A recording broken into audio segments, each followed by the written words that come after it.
Over the next 30 days, you could earn upwards of $500 to $1,000 with this brand new airdrop farming guide. The new blog has all the details you need for farming the airdrop, but I'm going to give you a step-by-step strategy on the best way you can possibly achieve this goal. I will have really important added strategy you can do if you have a phone at the end of this video. The instructions are simple. Play as much as you can and capture lots of Illuvials. Any capture, fusion, or purchase on the Illuvidex currently counts towards your collection. If you want to check out your collection, you can go to illuvialmaster.com/Illuvials to see all the different Illuvials you might need to catch to fill out the different sets and tiers in Illuvium. If you fuse, you will lose that as part of your collection, but you will also gain the next step up. Don't forget that everything in your wallet at the time the game launches on July 25th will be what counts and gives you points towards the airdrop. Now, the Illuvium team has a dashboard coming soon, but in the meantime, you are welcome to use mine. You can find it in the Wildfire Discord. The goal should be to complete as many high tier sets as you possibly can.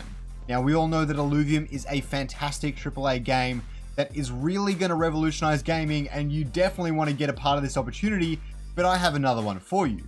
Just like Illuvium, there is another AAA game building that has me extremely excited, and up until this point, they've been building in stealth. Open is a multi-mode battle royale game coming to the PC and current generation consoles in partnership with the author of Ready Player One. It will feature IPs like the DeLorean and Reebok, with many more IPs to be confirmed in the future, and there are lots of items to collect and battles to be fought in the game. I personally love battle royales, and it is one of my favorite genres, and I cannot wait until this game comes out. Make sure to follow their X profile and watch them like a hawk. I assure you, you won't regret it.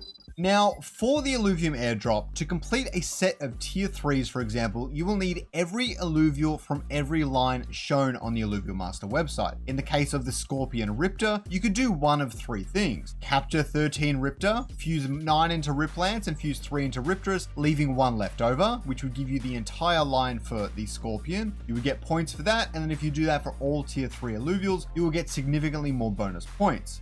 Your other option is to capture a Riptor, Riptorus, and Riplance separately. I mostly recommend this since fusing and evolving is very time consuming. Or you could do a combination of the two, given you will likely find Riptorus in the world and can even buy remaining Riptors off the Illuvidex marketplace to help you speed up the entire process. In terms of which sets to complete, here is a rough guideline.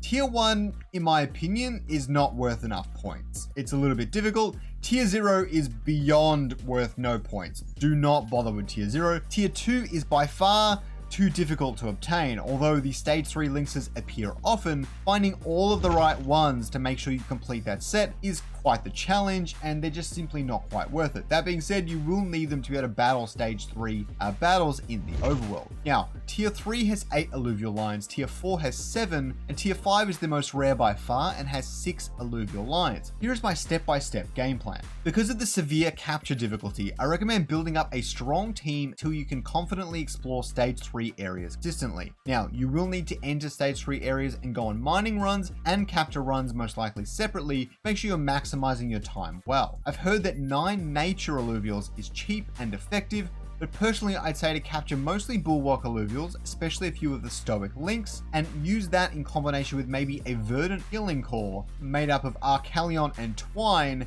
to help you heal up your bulwarks and keep your entire team alive for longer. In stage 3 regions, you will mostly find tier 4 epic shards, which are effective on tier 3 Illuvials and below. Mine as many green rocks as possible and some white when you can, even when you're going on capturing runs, but don't need to overdo it. At this point, the fun begins. Shoot every Illuvial and scan to see what's inside. You can see an Illuvial's tier and stage based on the 2 symbols on their NFT image. Also, if you're playing on the testnet version of the game, the Illuvials that are grayed out won't be capturable. You will be able to go in there and fight them, but you will not be able to capture them afterwards. Now, fight and capture anything with a stage 3 Illuvial, regardless of tier. You can ignore the tier 2 links if you want, but completing some of their class lines might be helpful for your airdrop points. If you ever find a stage 2 Illuvial that's tier 3 or tier 4, fight and capture it at all costs. Do the same for stage 1s if you have a lot of free time, focusing primarily on tier 4 Illuvials, and some tier 5 if you're finding them frequently. If you don't have heaps of time, I would recommend trying to complete as many tier 4 4 and tier 3 sets as you possibly can, whilst capturing all stage 2 and stage 3 tier 5s as well.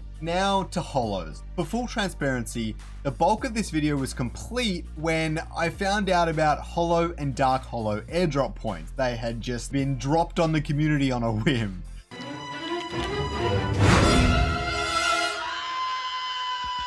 For anyone unaware, finding a dark holo, Ophisto, or Ramfire could render the rest of your airdrop farming journey moot. Now obviously that is extremely rare, but if you do manage to capture that, you could be in for some pretty crazy reward. But there are two things that we need to be aware of when it comes to hunting down holo Illuvials. The points gained from this could be changed at any time. Even if you think there's no point to completing sets, I wouldn't bet your entire strategy on it. Holos will likely become more rare in the future, especially for mainnet launch and as the bonding curve continues to take shape. But how do they fit into my strategy that I'm explaining to you here? And quite frankly, that is simple. Capture every single dark holo you see. There are no exceptions to this. And capture every holo links and every tier 4 and tier 5 holo that crosses your path. You can focus entirely on holos if you want, but you will leave your odds up to the RNG gods, which may not pan out perfectly. Maybe you go out into the world and you don't find any holos and you just wasted all of that time not capturing anything, or maybe you go out and capture every holo and all of a sudden the rules are changed and all the holos decrease points. We never know what's going to happen in the future. I wouldn't bet your entire strategy on one thing like that, but having a good focus on holos will be healthy given they are worth so many points in the grand scheme of things. It is really just that simple, but there is two more things you cannot forget. If you cannot properly play the game all hours of the day, I recommend doing an action every 10 minutes in the overworld to get the playtime point. Don't forget that every hour you play in the Illuvium overworld, you will get 100 points added to your score. Preferably these actions can be shooting rocks or plants in a region. Make sure you're doing something substantial. What most also forget is Illuvium 0 playtime counts as well. If you own land, then keep the game open on your phone at all times and complete an action every 10 minutes or so. Personally, since many lands are already completely built up, I would clear trees and that sort of stuff, or make sure that you're tapping around and collecting your different resources over and over. Maybe build a lot of level 1 converters or extractors so that you can keep doing harvest, collect over and over again to keep making sure you're hitting those actions. And if you haven't started the game yet, please use my link in the description. I really appreciate it and it really shows your support for my content. Now, good luck and don't forget to like and subscribe for premium Illuvium guides.